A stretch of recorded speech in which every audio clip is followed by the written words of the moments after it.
Bonjour à toutes et à tous et bienvenue dans cette série sur les femmes de la Bible. Aujourd'hui, nous allons parler de deux femmes qui jouent un rôle fondamental dans l'histoire d'Israël, bien qu'elles soient mentionnées brièvement.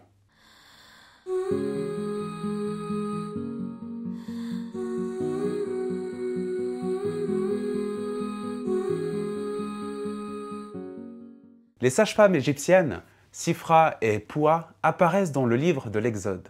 Mais malgré leur statut de personnages secondaires, voire tertiaires, elles marquent l'histoire de l'humanité par un acte de courage, qui est souvent considéré comme la première désobéissance civique enregistrée de l'histoire. Leur action en faveur de la justice nous montre que parfois ce sont les individus les plus modestes et les plus discrets qui ont le pouvoir de changer le cours de l'histoire.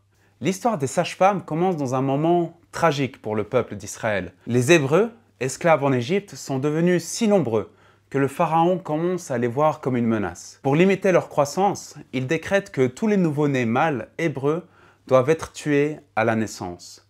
Le pharaon convoque alors les sages-femmes égyptiennes, Sifra et Poua, et leur ordonne de tuer les garçons dès leur naissance. Ce décret oppressif est l'une des premières politiques de génocide dans l'histoire humaine. Sifra et Poua se retrouvent face à un choix déchirant: obéir aux ordres de leur souverain ou épargner la vie de ses enfants innocents. Dans cette situation, les sages-femmes représentent toutes les personnes confrontées à un ordre injuste, celles qui doivent décider de suivre la loi humaine ou d'obéir à une loi supérieure, celle de la justice et de la vie. Sifra et Poua prennent une décision audacieuse et risquée. Elles choisissent de désobéir aux ordres du pharaon et laissent les nouveau-nés mâles hébreux vivre. Ce geste marque un tournant.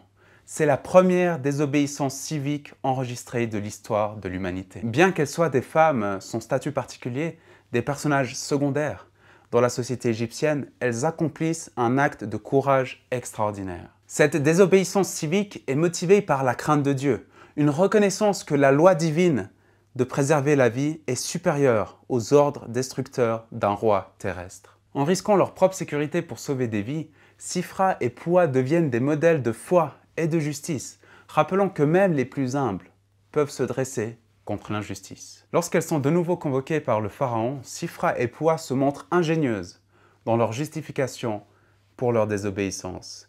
Elles expliquent que les femmes hébreuses accouchent plus rapidement que les égyptiennes, si bien que les bébés sont déjà nés avant leur arrivée. En utilisant cette excuse, elles évitent la colère immédiate du pharaon et continuent leur mission de protection de la vie. Ce moment montre non seulement leur courage, mais aussi leur sagesse et leur intelligence face au danger. Sifra et Poua nous enseignent ici que la foi en Dieu nous donne non seulement la force d'agir, mais aussi la sagesse de naviguer dans des situations difficiles avec prudence. Leur exemple prouve que le courage inspiré par la foi n'est pas forcément bruyant ou spectaculaire. Parfois, il se manifeste dans des actes discrets, mais profondément significatifs. La Bible nous dit que parce qu'elles ont craint Dieu, il les bénit en leur donnant une descendance. Cette bénédiction est significative car elle montre que Dieu voit et honore ceux qui choisissent la justice, même quand cela semble insignifiant aux yeux du monde. Sifra et Poua, des femmes qui n'ont ni pouvoir ni statut, sont récompensées par Dieu pour leur obéissance. Cette bénédiction de Dieu est un rappel que même lorsque nous agissons dans l'ombre ou dans des rôles considérés comme secondaires, Dieu voit et honore notre fidélité. L'acte de ces sages-femmes prouve que la justice est récompensée et que Dieu ne laisse jamais les choix courageux sans reconnaissance.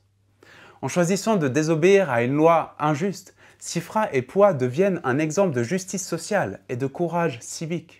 Elles nous enseignent que la foi en Dieu implique parfois de résister aux ordres humains, qui sont contraires à sa volonté. Leur histoire est un modèle de résistance morale, et elle rappelle que même dans les positions les plus modestes, chaque personne a la capacité d'agir pour la justice et le bien.